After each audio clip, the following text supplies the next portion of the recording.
Shalom saudaraku semua yang dikasihi Tuhan Yesus Kristus. Selamat berjumpa lagi dalam renungan hari ini. Pada kesempatan ini, doa dan harapan saya untuk saudara semua berada dalam kondisi yang bersukacita dan senantiasa semangat untuk terus mencari akan kebenaran firman Tuhan. Namun sebelum kita mendengarkan renungan ini, mari kita awali dengan berdoa terlebih dahulu. Bapa di surga, terima kasih atas kasih setiamu yang senantiasa ada dalam hidup kami. Tuhan, hari ini kami rindu belajar dari firman-Mu tentang bagaimana hidup yang menjadi berkat dan bukan menjadi beban bagi orang lain. Ajar kami untuk membuang keegoisan dan mulailah memakai kami untuk meringankan beban sesama, baik lewat perkataan maupun perbuatan kami. Bukalah hati dan pikiran kami ya Tuhan, agar renungan ini tidak hanya kami dengar, tetapi mampu mengubah sikap hidup kami menjadi lebih serupa dengan Engkau. Terima kasih Tuhan, dalam nama Tuhan Yesus Kristus kami berdoa. Haleluya, amin.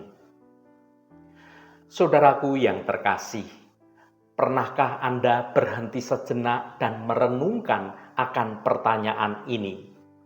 Apakah kehadiran saya di dunia ini, dalam keluarga saya, dalam komunitas saya, dimanapun saya berada, itu adalah sebuah solusi atau justru menjadi beban bagi orang lain?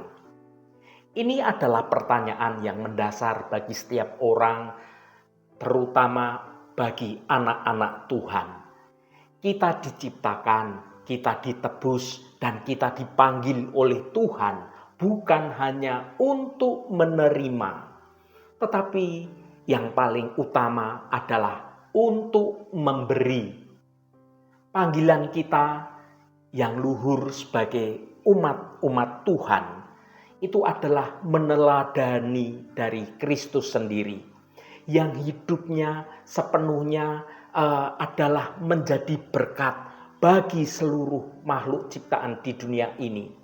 Kristus datang bukan hanya untuk dilayani, melainkan untuk melayani dan memberikan nyawanya.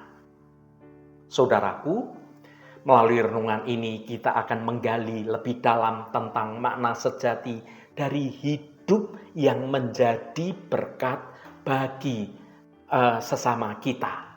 Tuhan ingin kita menjadi suatu mata air yang mengalirkan tentang kasih, tentang pertolongan, dan juga tentang damai sejahtera.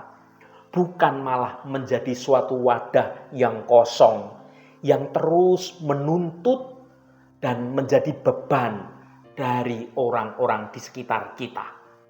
Mari kita buka hati kita agar Roh Kudus memampukan kita untuk menjadi berubah dari menjadi penuntut menjadi pemberi yang murah hati. Mari kita baca Mazmur pasal 37 ayat 21. Orang fasik meminjam dan tidak membayar kembali, tetapi orang benar adalah pengasih dan pemurah. Saudaraku, dalam perjalanan hidup ini kita pasti pernah bertemu dengan minimal 2 jenis orang. Mereka yang memberkati dan mereka yang membebani. Ada orang yang kehadirannya membawa damai, membawa solusi, dan senantiasa menimbulkan semangat yang baru bagi orang-orang di sekitarnya. Namun ada pula orang yang seolah-olah itu selalu menjadi masalah, menjadi seorang yang penuntut dan menjadi sumber kekecewaan. Sebagai orang percaya, kita dipanggil untuk memilih posisi yang mana. Apakah kita menjadi sumber berkat atau justru menjadi sumber beban bagi sesama dan juga bagi lingkungan di mana kita berada? Ayat dalam renungan kita hari ini dalam Mazmur 37 ayat 21 memberikan sesuatu hal yang kontras, sangat tajam antara dua sifat dasar manusia yang oleh pemazmur digolongkan sebagai orang fasik dan juga orang benar. Mari kita baca sekali lagi. Orang fasik meminjam dan tidak membayar kembali, tetapi orang benar adalah pengasih dan pemurah. Kontras ini tidak hanya berbicara tentang hutang piutang secara harafiah, tetapi tentang sikap hati yang sangat mendasar. Yang pertama, hati yang membebani. Ini adalah sifat orang fasik. Pemazmur menggambarkan orang fasik sebagai mereka yang meminjam dan tidak membayar kembali. Secara rohani ini melambangkan sikap hidup yang hanya mau menerima, yang hanya mau mengambil, dan hanya maunya memanfaatkan tanpa ada rasa tanggung jawab atau keinginan untuk memberi kembali atau untuk mengembalikannya. Seseorang menjadi beban ketika hidupnya dipenuhi dengan mentalitas mengambil. Maunya dia itu hanya menerima, dia tidak mau memberi. Ciri-ciri kehidupan yang membebani antara lain. Yang pertama, selalu menuntut. Mereka selalu berharap dari orang lain, dari gereja, dari komunitas, atau bahkan dari Tuhan untuk menyelesaikan setiap masalah mereka. Tetapi mereka tidak mau mengambil suatu inisiatif untuk mengubah hidupnya. Yang kedua, tidak bertanggung jawab. Mereka suka meminjam, entah itu berupa bantuan atau waktu, bisa berupa sumber daya, tetapi tidak pernah mau membayar kembali dengan rasa terima kasih, dengan dia bekerja keras atau dia mendukung balik pada orang lain. Yang ketiga, fokus pada diri sendiri. Segala sesuatu diukur dari apa yang mereka dapatkan. Mereka itu adalah sepertinya suatu lubang hitam emosional yang menyerap berbagai macam energi. Baik itu waktu dan juga perhatian dari orang-orang di sekitarnya tanpa pernah terisi atau memancarkan suatu terang. Yang keempat, korban abadi. Mereka cenderung melihat diri sebagai korban dalam segala situasi. Dia menghindari yang namanya akuntabilitas dan membuat orang lain itu merasa bersalah atau seolah-olah orang lain itu bertanggung jawab atas penderitaan mereka. Mentalitas ini pada dasarnya bertentangan dengan kasih Kristus. Jika semua orang Kristen memiliki hati seperti ini, maka gereja akan runtuh karena semua orang hanya ingin dilayani dan tidak ada kemauan untuk melayani. Hidup yang membebani adalah suatu manifestasi dari egoisme yang belum disalibkan. Yang kedua, hati yang memberkati. Ini adalah sifat dari orang benar. Sebaliknya, pemazmur berkata, orang benar adalah pengasih dan pemurah. Kata Ibrani untuk pengasih dan pemurah itu mengandung suatu makna tentang kemurahan hati, tentang rahmat dan tentang kerelaan untuk memberi tanpa mengharapkan balasan. Panggilan orang Kristen adalah untuk menjadi solusi dimanapun dia berada, bukan menjadi sumber masalah. Untuk menjadi pemberi, bukan peminta yang pasif. kita ini dipanggil untuk hidup dengan mentalitas memberi atau giver mindset. Bagaimana kita mempraktekkan hidup yang memberkati? Yang pertama, memberi dari kelimpahan hati. Ini suatu sifat yang pengasih. Menjadi pengasih berarti kita memiliki hati yang penuh dengan belas kasihan. Kita tidak menunggu sampai kita ini menjadi kaya secara finansial baru mau memberi. Kita memberi dari apa yang Tuhan telah tanamkan dalam diri kita ini. Poin A, memberi waktu misalnya. Meluangkan waktu untuk mendengarkan tanpa menghakimi orang lain.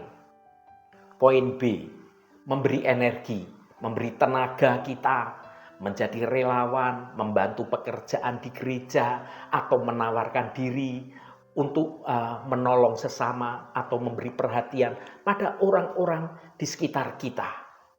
Dan poin C, memberi doa. Menjadi pendoa syafaat yang setia bagi orang lain.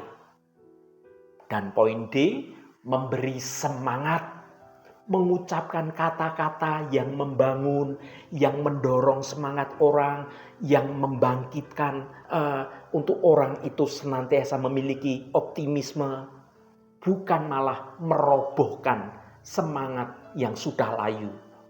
Ketika kita hidup dengan hati yang penuh cinta kasih, maka kehadiran kita ini menjadi suatu oasis di tengah padang gurun hati yang kering dari sesama kita yang sedang banyak persoalan. Yang kedua, memberi dari sumber daya. Ini tentang hati yang pemurah. Menjadi pemurah berarti kita secara aktif menggunakan berkat yang kita terima untuk menjadi suatu saluran berkat bagi orang lain. Ini mencakup poin A adalah sumber daya finansial. Memberi perpuluhan, memberi persembahan khusus atau membantu orang yang kekurangan dengan suatu kerelaan dan tanpa ada pamrih. Sedangkan poin B itu berbicara tentang sumber daya talenta dan juga keterampilan yang kita miliki.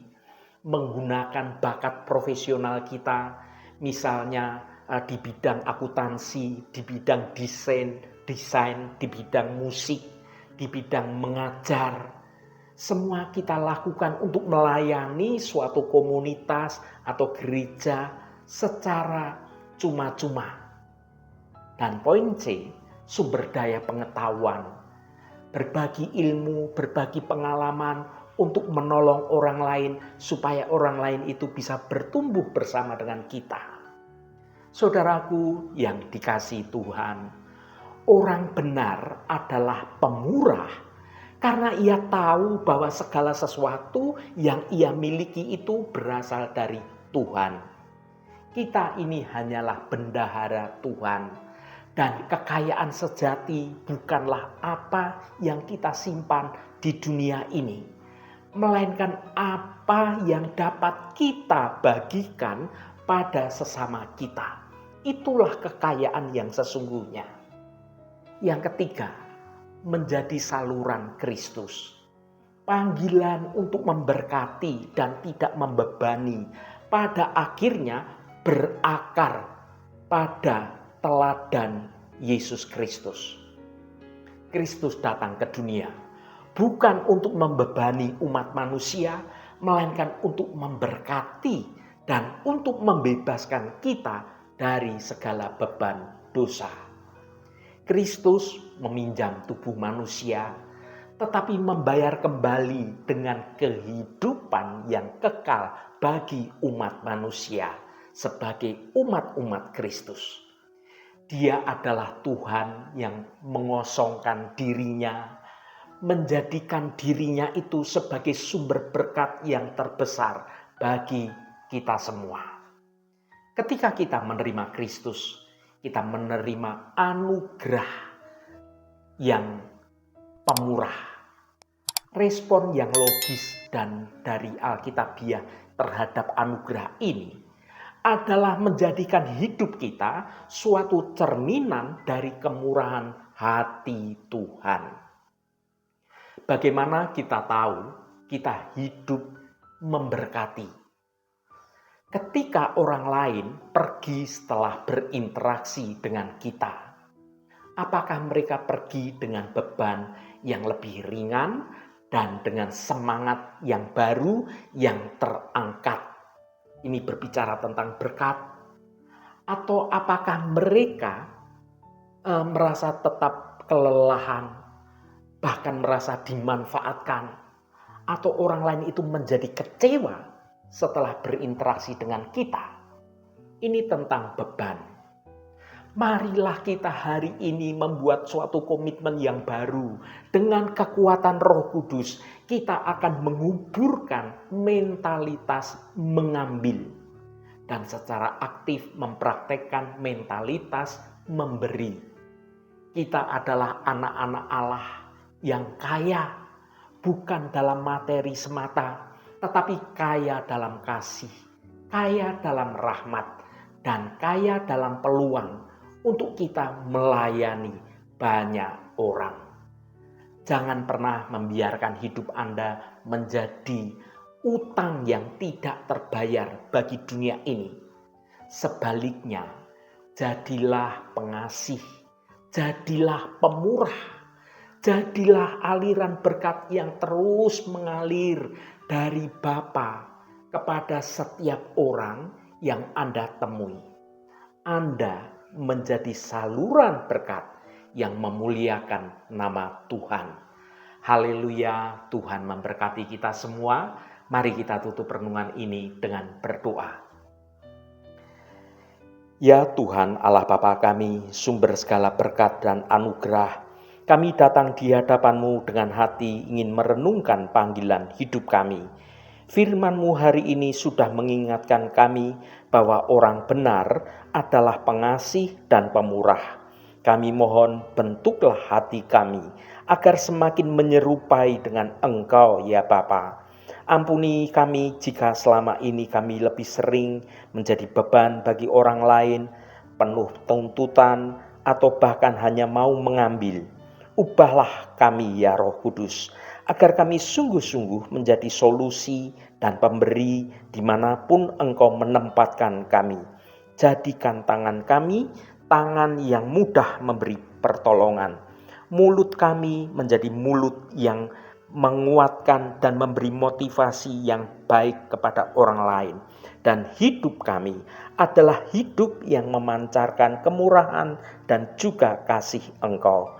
Biarlah kami hidup bukan hanya untuk diri sendiri, tetapi untuk menjadi berkat bagi sesama, memuliakan nama Engkau, dan menjadi saksi kebaikan-Mu di dunia ini. Tuhan, kami serahkan hidup kami, pakai kami untuk melakukan kehendak-Mu atas hidup kami.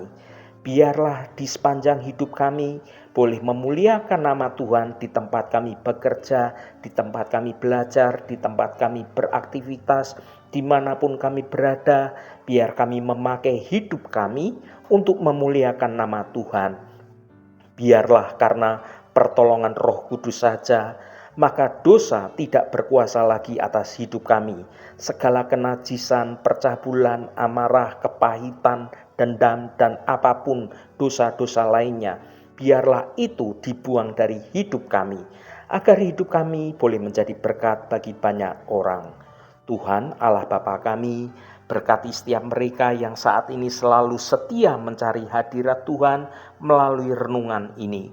Apapun pergumulan dan juga persoalan dari saudara-saudara kami, pada kesempatan ini kami percaya dengan segenap iman kami, di dalam nama Tuhan Yesus Kristus selalu ada jalan keluar. Yang mengalami masalah dalam hal keuangan, soal sakit penyakit, yang mengalami masalah dalam pekerjaan, dalam studi, dalam hubungannya dengan orang lain, apapun masalahnya, Tuhan turut bekerja mendatangkan kebaikan bagi kami semua. Berkati mereka yang sekolah, yang kuliah, yang bekerja, yang berdagang, dan yang melakukan usaha-usaha lainnya dimanapun mereka berada. Tuhan akan berkati dan Tuhan jadikan mereka berhasil. Bagi mereka yang saat ini sedang terbaring sakit, Engkau akan menjamah dan memberi kesembuhan dalam nama Tuhan Yesus Kristus. Berkati mereka yang hari ini berulang tahun Tuhan. Engkau tambahkan 1 tahun lagi. Terima kasih buat anugerah-Mu, umur panjang di tangan kanan dan kekayaan serta hormat di tangan kiri. Berkat Tuhan mengalir bagi setiap mereka yang hari ini berulang tahun. Terima kasih Tuhan juga bagi setiap kami semua. Kami percaya berkat-berkat-Mu tersedia bagi kami. Segala hormat, pujian, dan ucapan syukur hanya bagi Engkau Allah yang kudus. Saudaraku, mari kita berdoa. Bapa kami. Bapa kami yang di surga, dikuduskanlah namamu, datanglah kerajaan-Mu, jadilah kehendak-Mu di bumi seperti di surga. Berikanlah kami pada hari ini makanan kami yang secukupnya, dan ampunilah kami akan kesalahan kami, seperti kami juga mengampuni orang yang bersalah kepada kami. Dan janganlah membawa kami ke dalam pencobaan, tetapi lepaskanlah kami daripada yang jahat. Karena Engkaulah yang empunya kerajaan dan kuasa dan kemuliaan sampai selama-lamanya. Amin. Saudaraku, bukalah hatimu dan tengadahkan tanganmu. Terimalah berkat Tuhan. Tuhan memberkati engkau dan melindungi engkau. Tuhan menyinari engkau dengan wajah-Nya dan memberikan kasih karunia. Tuhan menghadapkan wajah-Nya kepadamu dan memberikan damai sejahtera. Berkat anugerah dari Bapa Surgawi, cinta kasih karunia dari Tuhan Yesus Kristus, dalam persekutuan dan penghiburan Roh Kudus, menyertai kita semua sekarang ini dan sampai selama-lamanya. Dalam berkat Tuhan Yesus Kristus, haleluya, amin. Puji Tuhan, saudaraku semua, saya percaya firman Tuhan hari ini sudah menjadi berkat yang akan menuntun hidup kita semua. Saudaraku, saya sangat senang sekali dan berterima kasih jika Anda berkenan memberikan komentar pada konten video ini dan bagikan renungan ini pada teman dan sahabat Anda, agar mereka diberkati juga melalui renungan ini. Terima kasih saudaraku, sampai bertemu kembali. Shalom, Tuhan memberkati.